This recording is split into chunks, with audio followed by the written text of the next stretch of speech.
मिनश्शैतानिर्रजीम औज़ुबिल्लाहिमिनश्शैतानिर्रजीम बिस्मिल्लाहिर्रहमानिर्रहीम। मेरा नाम मोहम्मद अली मुग़ल है। मैं कराची में रहता हूँ और पाकिस्तान का शहरी हूँ। पाकिस्तान में पैदा हुआ हूँ, पाकिस्तान में जीने का इरादा रखता हूँ और पाकिस्तान को जो है इंशाल्लाह हम सब मिलके एक बड़े लेवल पे ले जाने का विज़न और मिशन रखते हैं। तो ये तो मेरा इंट्रोडक्शन था। अभी हम आप लोगों को होस्टिंग सिखा रहे हैं। होस्टिंग यानी फायरबेस पे आपने होस्ट कर दी अपनी वेब और आप किस तरीके से जो है GoDaddy से ख़रीद कर डोमेन और उसके बाद जो है आप उसको इंटीग्रेट कर सकते हैं। तो ये कैसे होता है, किस तरीके से होता है, गौस ने इसकी पूरी कंप्लीट प्रिपरेशन की हुई है। ये काम ऑलरेडी कर भी चुका है, मेरी भी काफ़ी 2 दफ़ा इसने होस्टिंग करके दी है। तो स्टार्ट करते हैं हम। अच्छा, डोमेन की बात करी जाए तो डोमेन होता क्या है, मैं ज़रा आपको थोड़ा सा इसके बारे में बता दूं कि डोमेन क्या होता है। जैसे कि हम सबका मोबाइल है हमारे पास, उसमें एक सिम लगी हुई है, सिम का नंबर है। जैसे कि मिसाल के तौर पे मैं यहाँ पे कुछ नंबर लिख दिया, मेरा नहीं है लेकिन समझ लें कि ये मेरा नंबर है। इसी तरह से मैं नीचे एक और नंबर लिखता हूँ, जल्दी जल्दी ये हो गया सर बासित का नंबर, ठीक है। इसी तरह से काफ़ी सारे नंबर्स हमारे मोबाइल में मौजूद होते हैं, ऐसा ही है। अब इतना बड़ा नंबर याद करना मुश्किल है, तो हम क्या करते हैं, हमारे मोबाइल में ये फैसिलिटी मौजूद है, ये फीचर मौजूद है कि हम हर नंबर को सेव कर देते हैं उसके कॉन्टेक्ट नेम से। जैसे कि मैंने यहाँ पे लिख दिया गौस और नीचे मैंने लिख दिया बासित।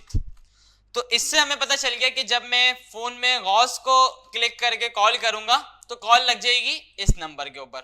ऐसा ही है, अगर मैं कॉन्टेक्ट्स में जाके बासित पे क्लिक करूँगा तो कॉल लग जाएगी बासित वाले नंबर पे। तो इससे हमें आसानी हो गई कि नाम मिल गया हमें। तो इसी तरह से जहाँ हमारी वेबसाइट होस्ट होती है, अभी तक हमने सिर्फ फायरबेस होस्टिंग देखी है।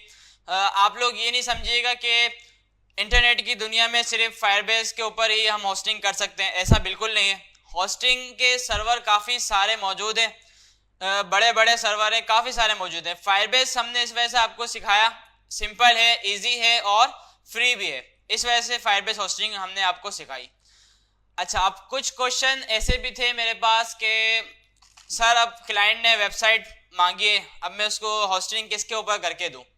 अब आप मिसाल के तौर पे लें कि आपका जो क्लाइंट है वो रियल एस्टेट का काम करता है या फिर ट्रैवल एजेंसी का काम करता है या फिर जो भी उसका बिजनेस है, तो उसको एक वेबसाइट चाहिए।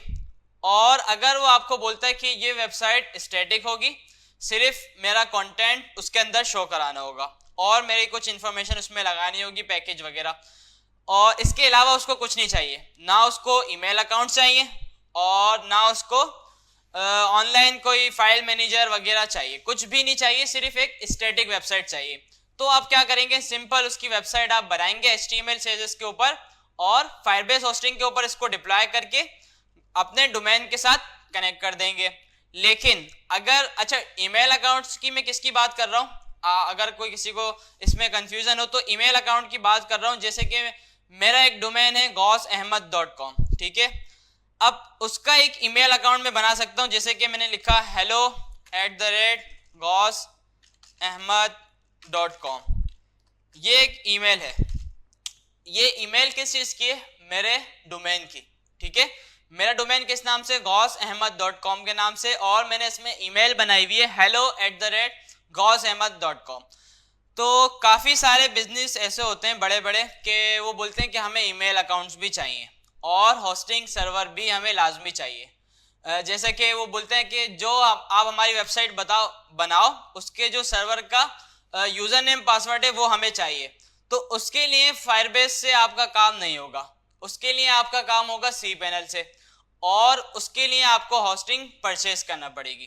तो ये भी हम सीखेंगे, कोई मसला नहीं, ये भी हम सीख लेंगे। लेकिन अभी हम देख रहे हैं कि किस तरह से एक स्टैटिक वेबसाइट जिसमें सिर्फ इंफॉर्मेशन शो कराई हुई है हम होस्ट कर सकते हैं फायरबेस पे और अपने डोमेन के साथ उसको कनेक्ट कर सकते हैं। तो डोमेन उम्मीद करता हूँ सबको समझ में आ गया होगा। जैसे कि नंबर की मैंने एग्जाम्पल आपको दी है कि नंबर इतना बड़ा है, मैंने इसको सेव कर दिया गौस के नाम से और नीचे वाले नंबर को मैंने सेव कर दिया बासित के नाम से, ठीक है। अब जब भी मैं गौस कॉल करूंगा इस पे कॉल चली जाएगी, मैं बासित कॉल करूंगा इस पे कॉल चली जाएगी। बिल्कुल सेम इसी तरह से होस्टिंग सर्वर का एक आईपी एड्रेस होता है, होस्टिंग सर्वर का एक आईपी एड्रेस होता है। आपको ये जानने की कोई ज़रूरत नहीं है कि आईपी एड्रेस क्या है, इसकी भी बहुत बड़ी दुनिया है, ये नेटवर्किंग कहलाती है। तो बस अभी आप इतना समझ लें कि एक आईपी एड्रेस है, जैसे कि हमारा मोबाइल नंबर है, इसी तरह से एक आईपी एड्रेस है। बस अभी आप इतना समझे, कोई आपको ज़्यादा समझने की ज़रूरत नहीं है। और वो आईपी एड्रेस थोड़ा बड़ा है, तो इस वजह से हम उसको सर्च इंजन में मतलब गूगल के अंदर इस तरह लिखेंगे तो बहुत कंफ्यूजन होगी और हमें याद भी नहीं रहेगा। तो इस कंफ्यूजन से बचने के लिए हम यूज करते हैं डोमेन नेम। डोमेन नेम जैसे कि मैंने कॉन्टेक्ट नंबर सेव करा गौस के नाम से, इसी तरह से हम ये आईपी एड्रेस सेव कर देते हैं अपने डोमेन के नाम से। जैसे कि अब मेरा बिजनेस है ट्रैवल का, तो मैंने लिख दिया बासित का ट्रैवल का, बना देते हैं basittravel.com। basittravel.com के नाम से मैंने एक डोमेन ले लिया। अच्छा ये है नहीं कोई, इस वजह से आ नहीं रहा। basittravel.com के नाम से मैंने डोमेन लिया। अब basittravel.com के पीछे एक आईपी एड्रेस है, जिस तरह से हमारे कॉन्टेक्ट नेम के पीछे हमारा नंबर है, इसी तरह से basittravel.com के पीछे एक आईपी एड्रेस है जिसपे होस्टिंग सर्वर है। ठीक है, आप डोमेन को होस्टिंग नहीं समझिएगा, डोमेन सिर्फ एक नाम है जो उस होस्टिंग तक हमें लेके जा रहा है, उस होस्टिंग को वेरीफाई करवा रहा है। क्लियर है सबको ये बात? अब हम देखते हैं कि इसको करेंगे हम किस तरह से कनेक्ट। मैं सबसे पहले अपना फायरबेस अकाउंट खोल लेता हूं ताकि फायरबेस का जो प्रोजेक्ट है उसको मैं आपको कनेक्ट करके दिखा सकूं। थोड़ा मुझे पसीना आ रहा है, पंखा खोल दो। अच्छा, फैन में थोड़ा खोल रहा हूँ लो पे, तो आप लोगों को थोड़ी सी नॉइज शायद आए, तो अगर ज़्यादा कंफ्यूज आपको करे नॉइज तो मुझे बता दिएगा, मैं बंद कर दूंगा। अच्छा जी, फायरबेस में लॉगिन कर लेता हूँ।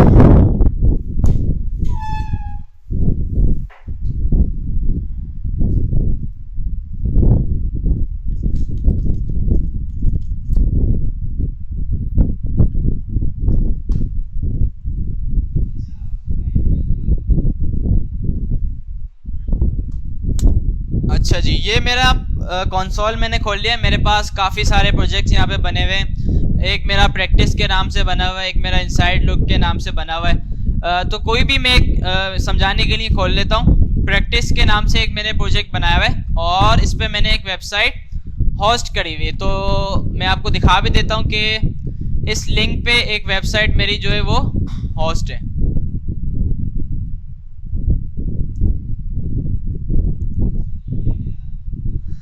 ये देखें, ये इसका लिंक आ गया। ये मैं खोलूंगा तो यहाँ पे एक वेबसाइट मैंने बनाई हुई है, वो यहाँ पे मैंने डिप्लॉय करी हुई है। ये एक वेबसाइट है, किसी कंपनी के लिए मैंने बनाई थी, तो यहाँ पे ये डिप्लॉय है। अब लेकिन इसका डोमेन देखें आप क्या आ रहा है, जो कि फायरबेस हमें फ्री में प्रोवाइड करता है। इसको हम बोलते हैं सब डोमेन, मतलब एक डोमेन है उसका भी सब डोमेन बना हुआ है। प्रैक्टिस के नाम से मैंने बनाया हुआ है।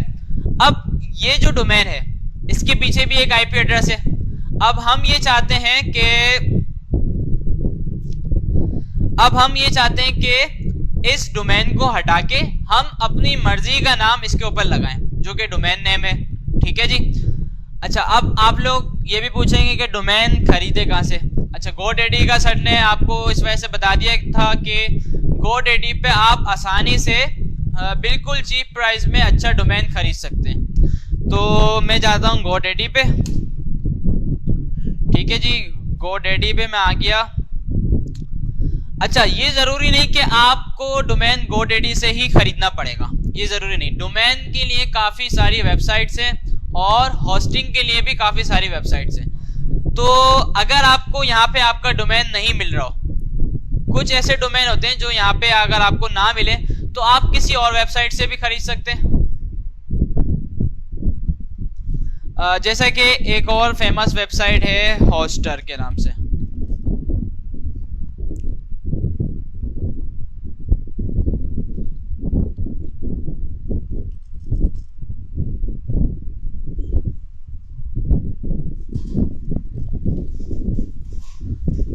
सॉरी, हॉस्टगेटर के नाम से एक और वेबसाइट है हॉस्टगेटर के नाम से। ये भी काफी फेमस वेबसाइट है, आप यहाँ से भी खरीद सकते हैं। तो उसका कोई इश्यू नहीं, जहां से आप डोमेन खरीदना चाहें आप अपनी मर्जी से उसको खरीद सकते हैं।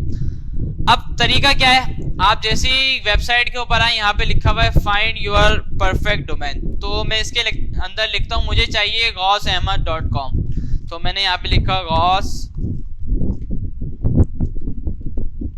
मैंने सर्च के अंदर लिखा ghausahmed.com और इंटर कर दिया। अब मैं देखता हूँ कि मेरे नाम का डोमेन अवेलेबल है या नहीं। बिल्कुल ये अवेलेबल है, मेरे नाम का डोमेन ghausahmed.com इज अवेलेबल और इसकी प्राइस है 399, मतलब 400 रुपए का ये डोमेन है। 400 रुपए का ये डोमेन है for the first year with in 2 year registration. सही है। और अच्छा, ये जो चार्जेस हैं ये फर्स्ट ईयर के, ये 399 जो आपको चार्जेस नजर आ रहे हैं ये फर्स्ट ईयर के। पहले साल आपको इतने पे करने होंगे और जब 1 साल आपका एंड हो जाएगा तो आपको पे करने होंगे तकरीबन 1300 या 1400 रुपए। ठीक है, वो इनकी जो फीस है नॉर्मल, वो सब डोमेन जहां से भी आप डोमेन लें उसकी नॉर्मल फीस जो है वो 1300 या 1400 होती है नॉर्मल फीस। अब ये ऑफर इस वजह से दे रहे हैं कि फर्स्ट, अच्छा कोई ऐसी भी वेबसाइट होती है जो आपको फर्स्ट ईयर फ्री देती हैं, काफी ऐसी भी वेबसाइट है जो आपको फर्स्ट ईयर फ्री दे दें, लेकिन जो सेकंड ईयर होता है वो लाजमी 1300 या 1400 रुपए ही पे करने होते हैं आपको, किसी भी वेबसाइट से आप ले लें। तो ये बात आप जहन में रखिएगा और कोई ऐसा ना सोचे कि वन टाइम हमने 399 रुपए पे करे और ये लाइफ टाइम डोमेन हमारे पास आ गया, ऐसा बिल्कुल नहीं है। डोमेन के जो चार्जेस होते हैं वो ईयरली होते हैं। आप अपने क्लाइंट की अगर वेबसाइट बनाएंगे तो उसको आप ये पहले से ही बता देंगे कि आपको ईयरली चार्जेस देना पड़ेंगे डोमेन एंड होस्टिंग के। हम फायरबेस फ्री में होस्ट करके दे रहे हैं, हम चाहे तो उसके भी पैसे ले सकते हैं, वो आपके ऊपर है। अगर आपने होस्टिंग परचेज करी है कहीं से तो होस्टिंग के भी ईयरली चार्ज करते हैं। डोमेन के और होस्टिंग के दोनों के ईयरली चार्जेस होते हैं, वो आप क्लाइंट को बता दिएगा, क्लाइंट आपको हर साल वो दे दिया करेगा। ठीक है जी। अब GhausAhmed इज अवेलेबल, तो ये तो आपको आता ही होगा कि किसी वेबसाइट से शॉपिंग किस तरह करते हैं, जैसे कि दराज वगैरह है, काफ़ी सारी वेबसाइट हैं ऑनलाइन आपने शॉपिंग करी होगी। बिल्कुल सेम इसी तरह से आपने इसको ऐड टू कार्ट करा, ऐड टू कार्ट करने के बाद आपने करा चेकआउट, चेकआउट करने के बाद आपने अपनी इंफॉर्मेशन इसको दी और ये डोमेन आपको मिल जाएगा। अब डोमेन मिल जाने के बाद मैं आपको बताऊं कि आपको किस तरह से शो रहा होगा। तो मैं अपना अकाउंट, बल्कि सर अली का अकाउंट यहाँ पे लॉगिन कर लेता हूँ और आपको दिखाता हूँ। हमने एक डोमेन जो है वो परचेज करके रखा हुआ है और मैं आपको दिखाता हूँ कि आपके पास किस तरह डोमेन शो हो रहा होगा। तो मैं यहाँ पे अकाउंट लॉगिन कर लेता हूँ।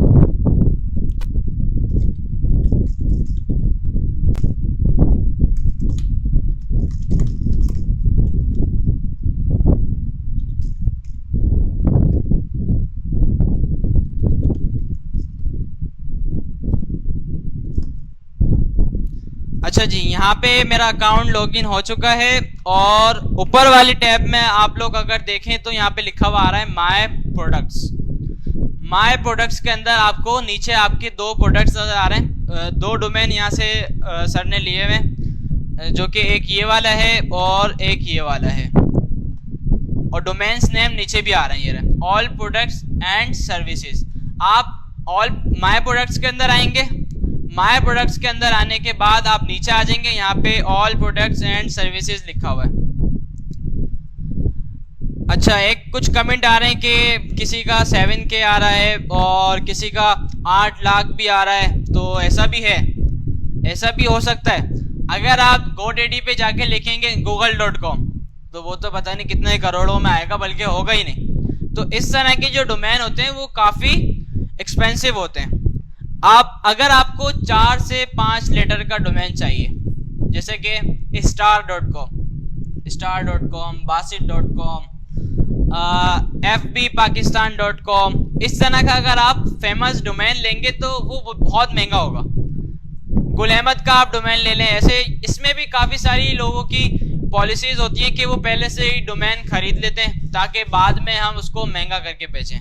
उन्होंने देखा कि कोई कंपनी ग्रो कर रही है और इनकी वेबसाइट मौजूद नहीं है, उनकी कंपनी का डोमेन ब्रोकर जो होता है वो अपने पास खरीद के रख लेता है। अब कंपनी को लाजमी चाहिए होता है, तो जितने पैसे वो बोलते हैं फिर कंपनी उसको पे करती है। तो जो इस तरह के डोमेन है वो काफ़ी सारे महंगे होते हैं, तो आपका जो क्लाइंट आपसे वेबसाइट बनाएगा वो इतना महंगा नहीं पड़ेगा। और आप इस बात की बिल्कुल टेंशन ना लें, इस चीज़ के जो चार्जेस होते हैं वो क्लाइंट आपको पे करता है।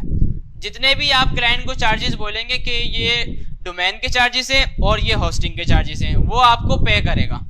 आपको इस बात की टेंशन लेने की ज़रूरत नहीं, आप सिर्फ देखें कि किस तरह से ये वर्क करता है।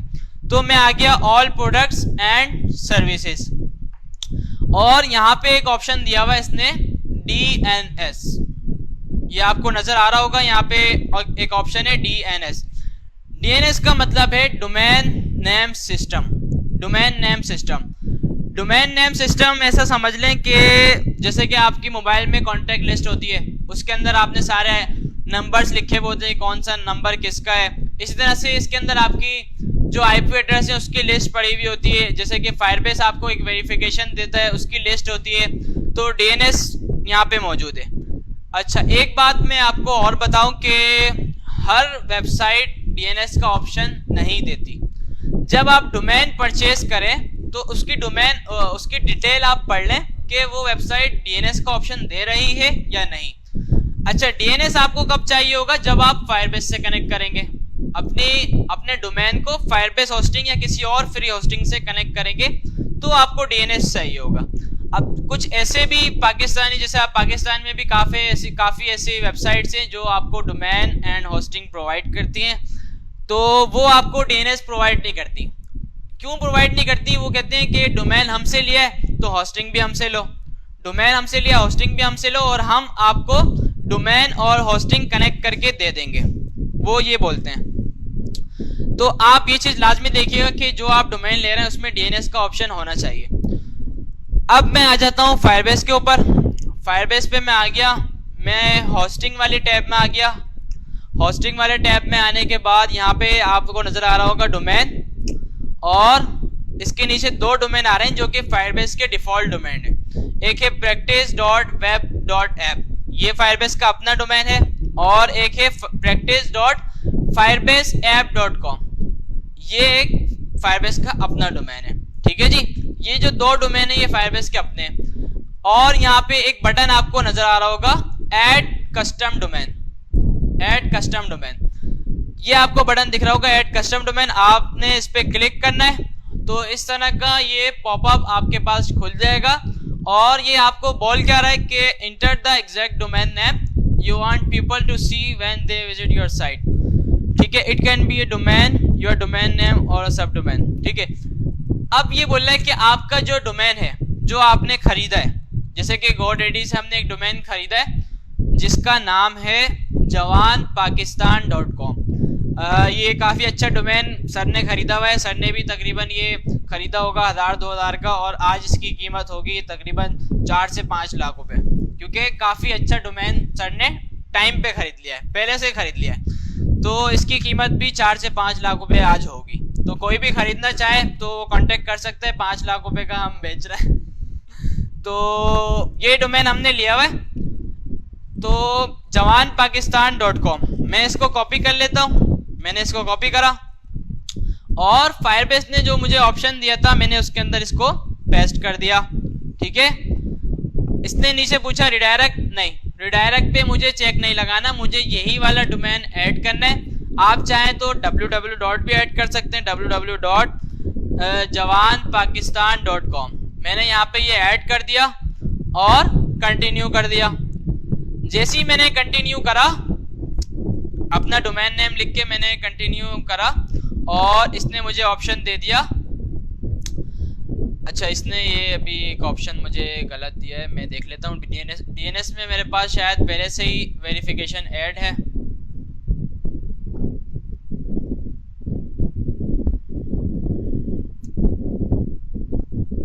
अच्छा जी, मैंने आज इसमें सुबह एक वेरिफिकेशन ऐड करी थी फायरबेस की, तो मैं एक काम ये करता हूँ, मैं इसको हटाता हूँ और मैं एक दूसरा कोई डोमेन देख लेता हूँ। मैं फायरबेस में आगे दोबारा से और दूसरा प्रोजेक्ट में देख लेता हूँ, ताकि क्योंकि इसमें पहले से ही एक मेरा जो प्रोजेक्ट है वो हुआ है। मैं कंसोल में आया और मैंने देख लिया टू डू ऐप वाला। टू डू ऐप का जो डोमेन है वो मैं इस पे कर देता हूँ। टू डू ऐप की मैं होस्टिंग में आ गया और ये आ गए टू डू ऐप के डोमेन। इसके अंदर मैंने करा ऐड कस्टम डोमेन और यहाँ पे मैंने बोल दिया www.jawanpakistan.com। ठीक है जी, क्लियर हो गई सबको ये बात। कंटिन्यू मैंने कर दिया। अब ये एक स्टेप आपको देगा। अच्छा, ये ऑप्शन मुझे दे रहा है कि unable to add domain, it may already be registered to another project. वो जो प्रैक्टिस वाला मेरे पास प्रोजेक्ट था उसके साथ ये पहले से ही रजिस्टर हुआ हुआ है, तो मैं देख लेता हूँ वही वाला प्रोजेक्ट खोल के।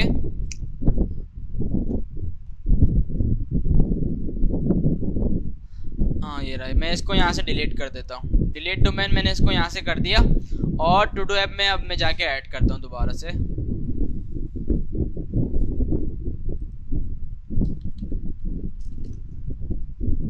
कंटिन्यू। अच्छा, अब वेरिफिकेशन का इसने मुझे ऑप्शन नहीं दिया। मैं आपको बता दूं कि ये कुछ आप जैसे इसको सबमिट करेंगे ये वेरिफिकेशन का ऑप्शन देगा। अच्छा, ये एक तरह से दे सकता है अगर मैं डोमेन का नाम चेंज कर दूं। मैं आपको दिखाता हूं। अभी मैं यहाँ पे आया, मैंने कहा इसको मैंने डिलीट करा, मैंने इसको ऐड कस्टम डोमेन करा, मैंने कहा gaussahmed.com, इंटर मैंने कर दिया। अब ये आपको एक ऑप्शन देगा, ये जो आपके स्क्रीन पे आपके सामने, ये क्या बोल रहा है, add the txt record below to your DNS provider. DNS जो कि मैंने आपको GoDaddy के ऊपर दिखाया था, इसने यहाँ पे वही बात कर दी कि ये जो मैं रिकॉर्ड दे रहा हूँ आपको, ये आप डीएनएस के अंदर ऐड कर दो। ऐसा समझ लें कि मैं आपको एक नंबर दे रहा हूँ, आप अपने मोबाइल के अंदर सेव कर लो। बिल्कुल सेम यही बात हो रही है यहाँ पे। तो इससे इनको पता चल जाएगा कि gaussahmed.com जो डोमेन है आप उसके ऑनर हैं। ये एक वेरिफिकेशन है, ये एक वेरिफिकेशन है जिससे इनको पता चल जाएगा आप gaussahmed.com के डोमेन के ऑनर हैं। तो आपको क्या करना होगा, अच्छा ये टाइप भी बता रहे हैं कि ऐड करना है आपको txt रिकॉर्ड, टाइप में आपको रख देना है txt, होस्ट के अंदर ये डोमेन बता रहे हैं लेकिन इसके अंदर हम रखेंगे @ और वैल्यू के अंदर हमें ये वैल्यू जो यहाँ पे आपको दिख रही है इसको हम कॉपी कर लेंगे और वहां पे इसको हम पेस्ट कर देंगे। तो हम आ जाते हैं अपने डोमेन के ऊपर। ये आ गए हमारे रिकॉर्ड्स। ठीक है जी, रिकॉर्ड्स के अंदर हम आए, नीचे आप बटन देख सकते हैं, यहाँ पे ऐड का एक बटन है, ऐड मैंने करा। अच्छा, ये बोल रहा है टाइप सेलेक्ट करो। फायरबेस के ऊपर हम आ जाते हैं, इसने टाइप क्या हमें दी हुई है, txt, टाइप हमें दी हुई है txt। तो यहाँ पे हम टाइप सेलेक्ट करते हैं, ये देखें यहाँ पे बहुत सारी टाइप आ रही है, तो मैंने सेलेक्ट कर लिया txt। और जैसे ही मैंने txt टाइप सेलेक्ट करा, इसने मुझे दो फील्ड और दे दी, एक है होस्ट और एक है txt वैल्यू। होस्ट के अंदर मैं लिख दूंगा @, ठीक है, होस्ट के अंदर मैंने लिख दिया @ और txt वैल्यू के अंदर मैं लिख दूंगा ये जो मेरी वेरिफिकेशन लिंक है इसको मैं कॉपी करूंगा, वैल्यू को कॉपी करने के बाद इसको मैं दे दूंगा txt वैल्यू के अंदर। txt वैल्यू के अंदर मैंने दिया और मैंने दबा दिया सेव। ठीक है, मैंने इसको कर दिया सेव और जैसे ही मैं इसको सेव कर दूंगा, अच्छा ये ttl जो है इस पे आपको कुछ नहीं करना, ttl से आपको कुछ नहीं करना, ये एक फील्ड है, काफ़ी मतलब एडवांस में टॉपिक चले जाएगा, ये नेटवर्किंग वगैरह जो जिसको आती है नेटवर्किंग वगैरह, तो ये उस फील्ड को समझ सकता है। तो आप लोगों को इसकी समझने की ज़रूरत नहीं है, बस आपको क्या करना है कि txt टाइप txt दे देनी है, होस्ट के अंदर आपको @ देना है, txt वैल्यू के अंदर आपको दे देना है जो कि फायरबेस आपको यहाँ पे दे रहा है। ठीक है, और उसके बाद आपको कर देना है सेव। जैसे ही आप सेव करेंगे ये डोमेन को ऐड कर देगा, ये वेरिफिकेशन आपके डीएनएस के अंदर ऐड कर देगा। अच्छा, मैं अभी सेव नहीं कर रहा क्योंकि मेरे पास पहले से ही सेव हुआ है, मैं इसको कैंसिल कर रहा हूँ। आप लोगों ने इसको सेव करना है। अब मैं आ जाता हूँ अपने डोमेन के ऊपर जो कि प्रैक्टिस के नाम से था। प्रैक्टिस के नाम से मैंने डोमेन यहाँ वो प्रोजेक्ट यहाँ पे बनाया हुआ था, ऐड कस्टम डोमेन। इसके अंदर मैं देता हूँ www.jawanpakistan.com, कंटिन्यू करूंगा। अब ये लोड ले रहा है तो ये चेक करेगा मेरी वेरिफिकेशन हुई हुई है या नहीं। अगर आप वेरीफाई होंगे, ये देखें तो ऊपर ये कर देगा चेक वेरीफाई ऑनरशिप, आप वेरीफाई हैं, आप इस डोमेन के ऑनर हैं। इसने मुझे वेरीफाई कर दिया। वेरीफाई क्यों करा? क्योंकि मैं इस डोमेन का ऑनर हूं और इसने जो मुझे रिकॉर्ड दिया था txt वैल्यू जो दी थी मैंने अपने डोमेन के अंदर ऐड कर दी थी, इस वजह से इसने मुझे वेरीफाई कर दिया। अब ये क्या बोल रहा है? Add these records to your domain by visiting your DNS provider. अब ये बोल रहा है जहां आपने डीएनएस के अंदर वेरिफिकेशन डाला था वहीं पर ही आप ये दो चीजें और डाल दें। दो चीजें कौन कौन सी? एक है रिकॉर्ड टाइप, इसकी ए रखनी है। होस्ट यहाँ पे हमें ये दे, होस्ट में हमें दोबारा से @ देना है और वैल्यू के अंदर आपको दे देना है ये आईपी एड्रेस। यहाँ पे एक आईपी एड्रेस आपको नजर आ रहा होगा और दूसरा आईपी एड्रेस आपको नीचे नजर आ रहा होगा। अब दो रिकॉर्ड ऐड करना है, दोनों की टाइप हम रखेंगे ए, दोनों की टाइप हम रखेंगे ए। तो हम दोबारा से अपने डोमेन पे आ जाते हैं रिकॉर्ड्स के अंदर और ऐड कर देते हैं। अच्छा, अब टाइप हमें क्या रखनी है? टाइप के अंदर है ए, हमें रखनी है टाइप ए। ये देखें ए टाइप यहाँ पे मुझे नजर आ गई। मैंने यहाँ पे ए को सिलेक्ट कर लिया। होस्ट के अंदर मैंने दे दिया @ और .2 के अंदर मैंने दे दिया अपना आईपी एड्रेस। मैंने ऊपर वाला पहले कॉपी करा और .2 के अंदर मैंने दे दिया आईपी एड्रेस और मैंने कर दिया इसको सेव। ठीक है, आईपी एड्रेस मैंने सेव कर दिया। उसके बाद मैंने दोबारा से ऐड करा क्योंकि यहाँ पे एक और फील्ड है, ये फील्ड भी एक ही है, तो यहाँ पे मैं ए सेलेक्ट कर लूंगा और होस्ट के अंदर मैं दोबारा से @ और .2 के अंदर जो कि दूसरा आईपी एड्रेस है वो मैं दे दूंगा। मैंने कॉपी करा और यहाँ पे मैंने इसको पेस्ट कर दिया और मैंने सेव कर दिया। ये छोटा सा एक हमारा था जो हमने करा अपना सारा प्रोसेस। बस इसके बाद हम करेंगे फायरबेस पे आके फिनिश। जैसे ही हम फिनिश करेंगे यहाँ पे लिखा हुआ आ जाएगा आपको ऐड। कंटिन्यू मैंने कर दिया। अच्छा, ये एक और डोमेन यहाँ पे दे रहा है। अच्छा, फिनिश मैंने ये ऐड कर दिए। अब थोड़ी देर बाद यहाँ पे आपका लिखा हुआ आ जाएगा पेंडिंग। अभी नीड सेटअप लिखा हुआ आ रहा है। अच्छा, जो सेटअप मैंने यहाँ पे करा है वो मैंने कंप्लीट कर दिया है। कुछ टाइम लगता है, जो GoDaddy आपकी फायरबेस होस्टिंग को वेरीफाई करेगा और उसको कनेक्ट कर देगा। तो यहाँ पे कुछ टाइम में लिखा हुआ आ जाएगा पेंडिंग और तकरीबन 4 से 5 घंटे बाद 4 से 5 घंटे बाद ये इस डोमेन को आपके प्रोजेक्ट के साथ कनेक्ट कर देगा। तो बस ये एक छोटा सा एक प्रोसेस था जिससे आपका डोमेन कनेक्ट हो जाएगा। अच्छा जी, तो एज कमिटेड आप लोगों को हमने फायरबेस होस्टिंग सिखा दी है। अच्छा नहीं, फायरबेस होस्टिंग नहीं, डोमेन मास्किंग सिखा दी है और आप लोगों को यकीनन समझ में आ गया होगा कि किस तरीके से आपको ये काम करना है। For now that's it. अपने रिश्तेदारों और अपने गिरदोनवा के लोगों का बहुत ख्याल रखिएगा। अल्लाह ने के बाद।